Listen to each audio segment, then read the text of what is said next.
Halo, selamat malam Mas Bro, para teknisi pemula. Malam ini kita akan memperbaiki nih lampu emergency ya. Saya beli di Loakan ini dengan harga yang cukup murah, 10.000. Nah, ini kondisinya mati. Nah, kita akan lihat nih ya kerusakannya apa. Bisa dibaikin apa enggak ya, mudah-mudahan bisa sih. Lumayan kalau mati lampu. Pertama-tama yang kita lakukan adalah pengecekan untuk pengecasannya ya, apakah lampu ini masih bisa dicas apa enggak. Biasanya ini bisa dilihat dari indikator chargernya ya, ada indikatornya, ada lampunya.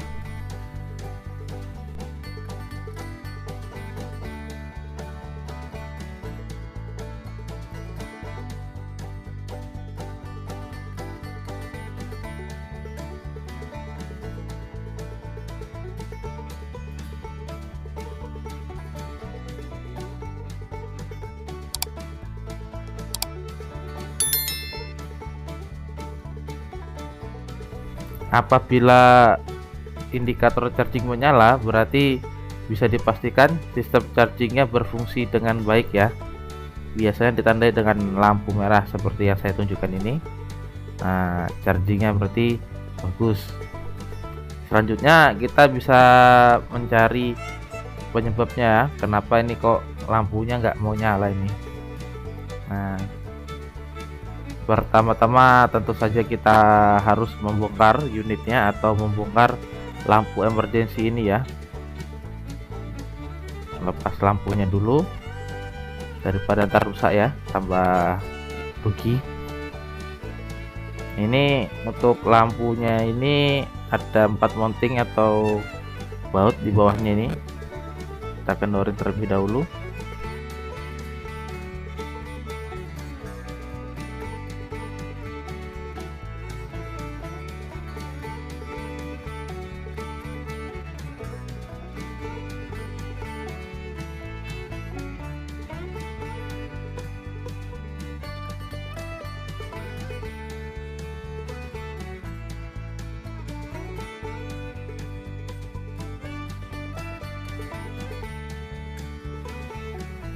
Nah, setelah cover atau casingnya terbuka, di sini kita dapat melihat ini akinya ya, menggunakan baterai ASIC 6 volt 4,5 ampere ya. Wah, ini kabel powernya terlepas. Wah, bisa jadi masalahnya ini ya, cuma gara-gara kabel yang kelepas, jadi dia nggak ngecas.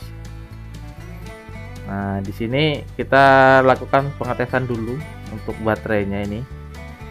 Kita setel di avometernya di 10 volt ya, maksimal.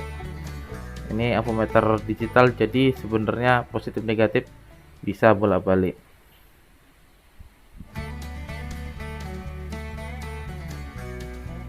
Waduh, ini setelah dites ternyata cuma 0,15 ampere ya harusnya. Jadi di sini untuk baterainya nih tidak sesuai ya, harusnya dapat kita lakukan charging ini pakai power supply ya, karena saya nggak punya baterai chargernya ya. Kita setting dulu di tegangan kerjanya sekitar 6 volt, bisa 61, jangan lebih ya dari 7 atau 8 volt kalau bisa. Nah, ini kita setting di 6,4. Jangan lupa probe-nya atau kakinya jangan sampai terbalik. Yang hitam negatif, yang merah ini positif.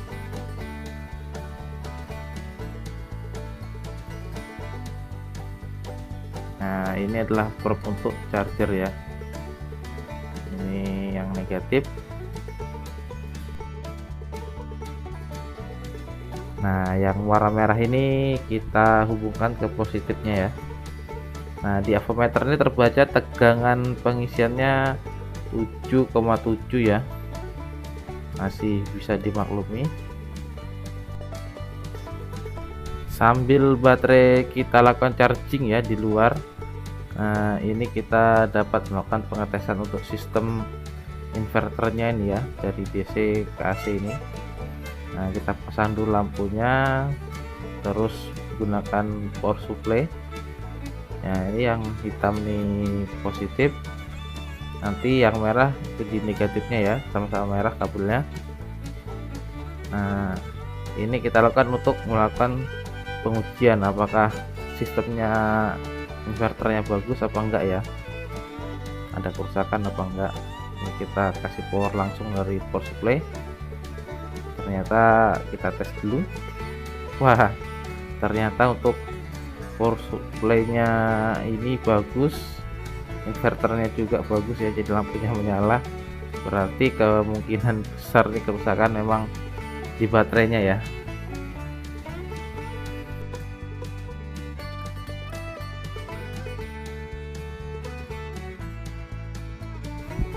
Karena baterainya ini sudah dicas beberapa menit tapi tegangannya nggak naik-naik di 6 volt ya, tetap stuck di 4 volt. Jadi kita lakukan penggantian baterainya ini menggunakan baterai lithium ya, 18650 ini. Nah, saya pakai 4 biji ya.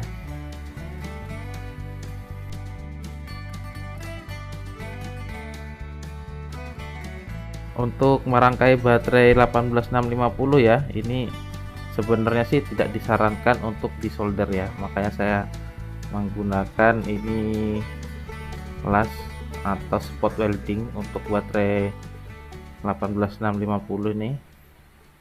Ini spot welding yang saya beli ini murah ini ya.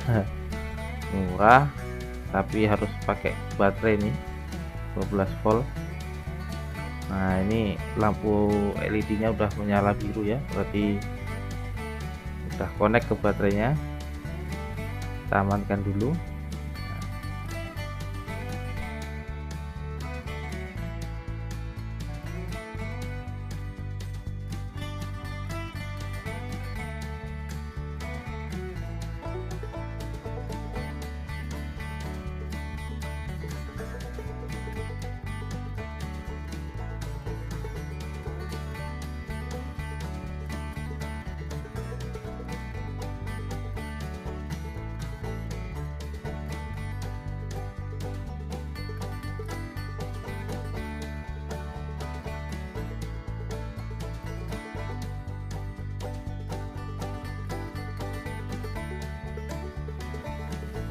Karena baterai yang saya gunakan untuk mengelas ini termasuk baterai yang kecil ya, jadi disarankan ini menggunakan plat aluminiumnya atau plat nikelnya nih yang tipis.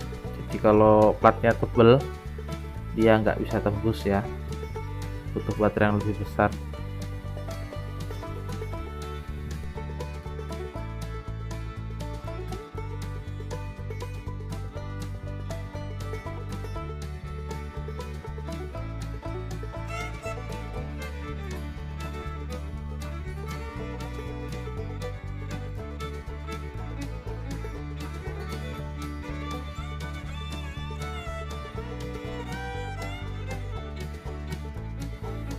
Untuk mendapatkan tegangan kerja sekitar 6 volt ya, saya menggunakan 4 buah baterai 18650. Yang 2 baterai pertama ini dilakukan rangkaian paralel atau positif ketemu positif, negatif ketemu negatif ya. Terus kedua buah baterai tadi dihubungkan kembali, dirangkai secara seri, yaitu positif ketemu negatif. Jikalau tegangan kerja dari satu buah baterai itu adalah 3,7 sampai 4,2 ya, kita hitung 4 volt aja. Ini berarti 4 baterai ini akan menyuplai tegangan sekitar 8 volt. Nah, berarti ya 8 volt masih masuk lah ya. Soalnya kalau tegangan kerjanya 3,7 kan berarti sekitar 7,4 volt ya. Nah, masih masuk rank lah, jadi dia tidak terlalu tinggi tidak terlalu rendah ya. Nah, ini kita gunakan sarung tangannya, ini batang spot weldingnya agak panas ini ya, karena arus yang ngalir cukup besar, jadi panasnya terasa ya.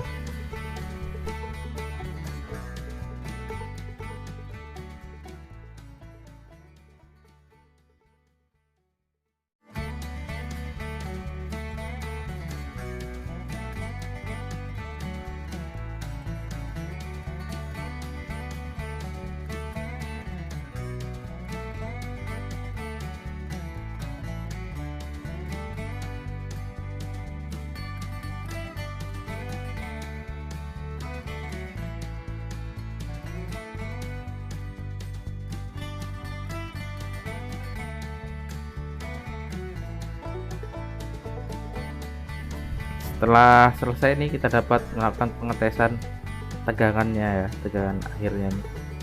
Nah, aduh, kok terbaca 10 volt nih. Wah, berarti avometer saya ini ada goyang bermasalah ya. Ini sih harusnya sekitar 8 volt aja sini.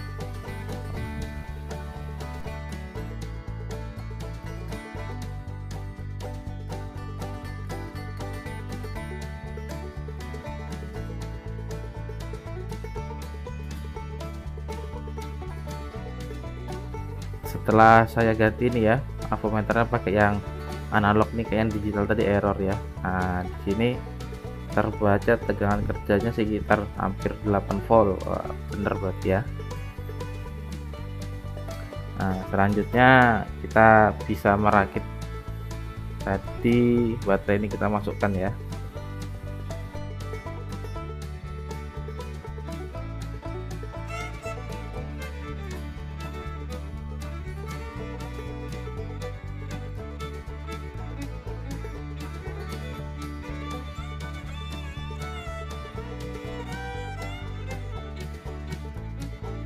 Sebelum baterainya dipasang ya, alangkah baiknya kita isolasi dulu. Soalnya saya adanya instruksi kertas ya, biar dia tidak bergerak kemana-mana, dan kutub-kutubnya bisa ditutupin ya, jadi tidak ngesot atau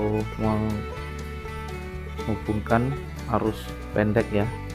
Kalau sampai ngesot nih bisa terbakar atau merusak komponen yang lain ya. Jadi nah, ini harus ditutupin nih, kasih isolator. Nah, kebetulan adanya isolasi kertas ya, gunakan apa yang ada ya.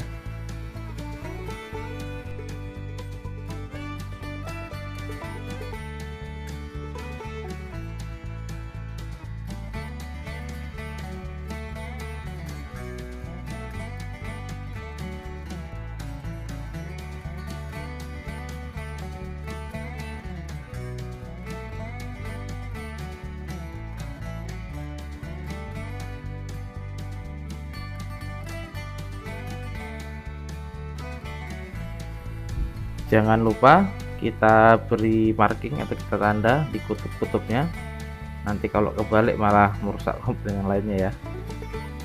Nah, ini ada kutubnya positif dan negatif ya.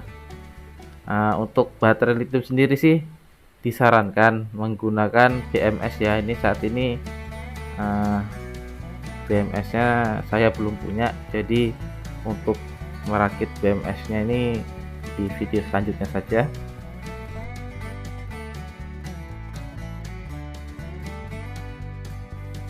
Nah, setelah ini kita langsung rakit aja ya. Ini kita hubungkan untuk kabel penyimpanan dayanya ya, positif dan negatifnya.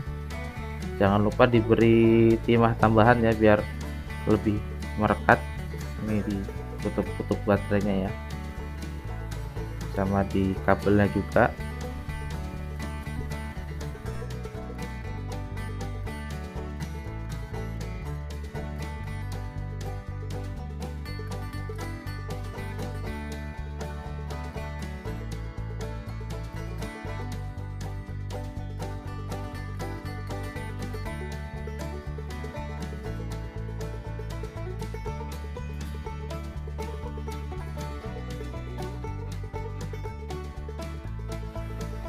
Untuk baterai 18650 sendiri, untuk daya tahannya ya, itu lebih baik daripada baterai-baterai bawaan senter atau lampu-lampu emergency seperti ini, asalkan tegangan kerjanya sesuai, tidak overcharging atau overcurrent, dan tidak short.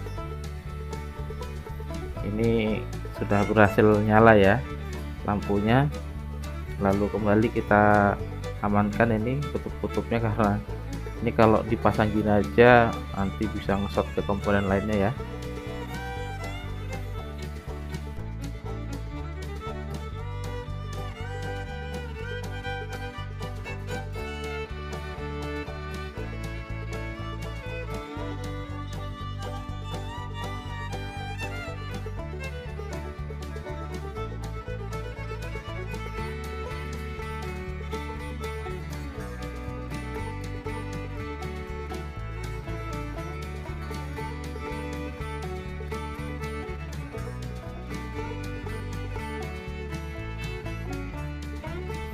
Setelah baterai aman ya, dibungkus dengan isolator, kita masukkan, kita pasang lagi covernya nih. Langkah pemasangannya sama kayak langkah pembongkaran ya, cuman saat pemasangan kita lihatin jangan sampai ini baterai atau kabel baterainya kejepit ya. Ini kalau positif negatifnya kejepit bersamaan bisa terkelupas, bisa short, dan bisa terbakar, rugi.